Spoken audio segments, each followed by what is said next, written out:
I think the main thing is that I got along with Angel Fernandez very well. Talking to Angel Fernandez and exchanging numbers and having a lot of communication.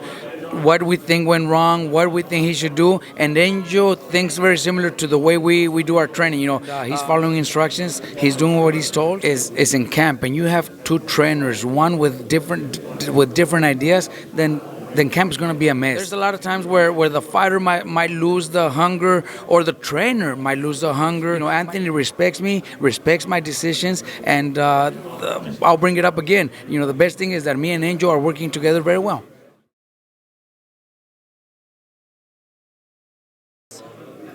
Let's get you into focus.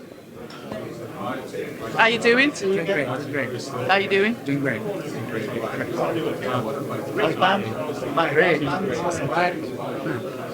Right, here we are with Mr. Robert Garcia, AJ's addition, new trainer to the team. Robert Garcia, I'm Abs from October Red Boxing. Welcome to the channel. How you doing? Thanks for having me. I'm doing great.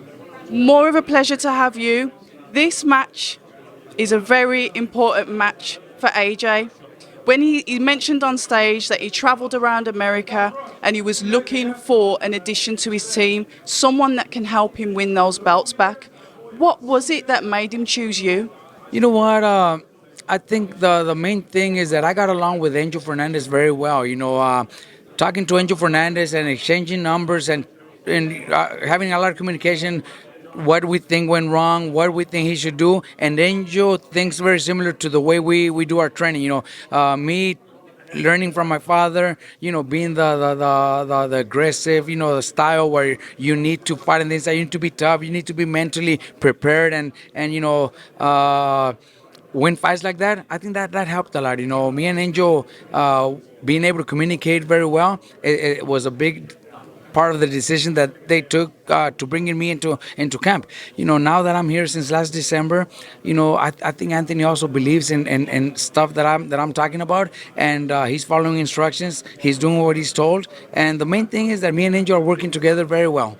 And that is so refreshing to hear, because obviously without going into detail, there was obviously issues last time around with the trainers gelling, with them getting on, with them working together as a team, with the one common purpose, which is for AJ to win. You've touched on something that's really key there, the fact that you and Angel get on. You've got similar ideas, a similar mentality, and with that, you're going to get those belts back. Exactly. Look, when a fighter is in camp and you have two trainers, one with different ideas, then camp is going to be a mess. I know that he had a great team in the past. He was a gold medalist. He was a two-time heavyweight champion. So obviously, I can't say they didn't know what they were doing. They made him an Olympian gold medalist. They made him a world champion, a two-time world champion. But sometimes there's a lot of times where the fighter might lose the hunger, or the trainer might lose the hunger, might be too comfortable. And there's times where the fighter does need a new voice. Not that the former trainers didn't do a good job, because we could see it. Man, I just mentioned it. Gold medalist, two-time heavyweight champion of the world. That's a great team. But sometimes, they lose the hunger. Maybe they lose the communication. Maybe they lose the respect to each other. That happens a lot in boxing, and that's when you have to make a change. And Anthony respects me, respects my decisions, and I'll bring it up again. The best thing is that me and Angel are working together very well.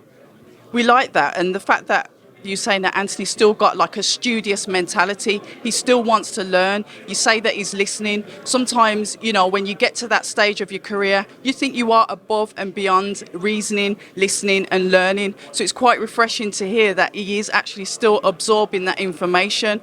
One of the things that you touched on there that I want to go back to, that hunger. What you said that it happens in boxing sometimes. What happens when, say, a trainer or a fighter loses that hunger? Well, you know what? First of all, is the money. A lot of fighters get too comfortable getting millions of dollars, and they don't train as hard. And it's happened to many fighters. I know that's not the case with Anthony, because talking to his management team and talking to everybody around, Anthony don't care about money. He still drives a car that he didn't even buy. sponsors gave it to him. So he's not one of those guys. He lives in a normal home, where he's not, he's not one of those guys. So that's not the problem with him. But it could be sometimes with the trainers also. We've seen so many trainers that have a fighter that's making millions and millions of dollars. So their percentage is a lot of money too, and they get too comfortable. They lose that dedication, that hunger to be in the gym every day and train because they already got so much going on.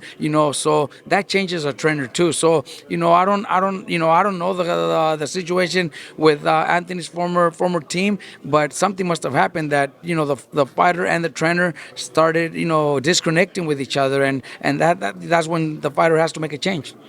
And we talk about that change, and you're part of that change. We're all of us are keen to know what sauce, what flavour are you going to bring to add on to AJ's arsenal to help him get those belts back? You know what? One thing that we always tell everybody in my gym, and everybody in my gym knows it.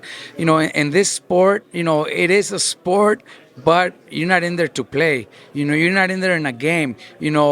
It's either you or him, and this guy inside the ring against you is trying to cause brain damage to your head.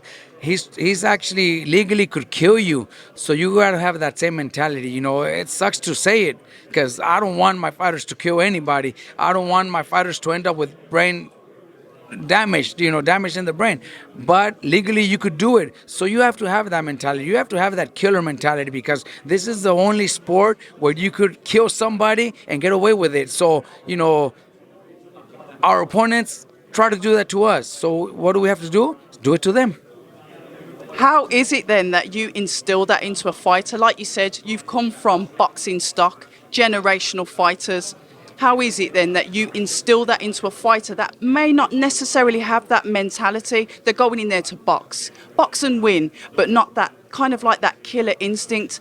How do you put that into a fighter? Well, it's not easy either, but it's not easy because once a fighter is already thinking otherwise, then sometimes it might be impossible. But at least I'm trying. At least we're trying, and so far it looks good. So far it looks good. So far with all the communication, the conversations that we've had, it looks like that's what he wants. That's what he needs, and we're getting there. Little by little. Day after day, sparring. Sometimes we have good days, sometimes we have bad days. It's just the way it is. Everybody goes through it. People see the fight and could be easily to comment about what went wrong and what went right. But people don't know during what happens during 3 months of training camp. A lot of fighters get hurt in sparring matches. A lot of fighters get dropped, get knocked out, and still get up and still are going to go fight 2 weeks later. Injuries. Some people get sick and they don't the media doesn't know so after the fight there's so many people that just come and say criticize for what went wrong, but they don't know what happened 3 months into camp, and a lot of things happen. A lot of things happen. There's not one single fighter that probably goes into a fight 100% ready. There's always some kind of injury, something that happened in camp that they're not 100%. And one of the things and this is a question sort of like from the fans, they say that you haven't trained a heavyweight champion. Now, me, as somebody that's learning the sport as well, does it matter if you've trained a heavyweight champion or not? As long as you've trained a champion, is there a difference? Except for, yes, I understand the weight, but is there a difference in that? There's no difference. I've trained champions at 105, and I've also trained champions at 160. So there has to be a big difference there too, right? I've already trained. I've trained multiple champions, but I've made 14 world champions, and I've worked with heavyweights. Yes, I've never won a title with heavyweights, but what's the difference? We just have to get them ready, prepare them well. Come out with a game plan, just like I do with everybody else, just like I did with Jesse Rodriguez last week. You know what I mean? It's going to be the same thing. We just have to, and the fighter has to follow it. That's it. The fighter has to do it. If he doesn't do it, then it's not going to work, and we just move on. That's just the way boxing is. It's a sport where yes, it's easy to get a lot of criticism, but also people don't know what happens behind. And heavyweight to a flyweight doesn't make a difference as long as a fighter is mentally ready, prepared, and physically in good shape. It doesn't matter. The weight doesn't matter. Music to my ears. Mr. Garcia, thank you so much for your time. Hopefully, I'll see you soon in the coming weeks. October Red Boxing with Robert Garcia. Thank you. Thank you. Hi, and thank you for watching October Red Boxing. Like, subscribe, and tap the bell for notifications. You can also find us on Instagram at October Red Boxing and on Twitter, October Red UK. And remember, at October Red, we stay ready.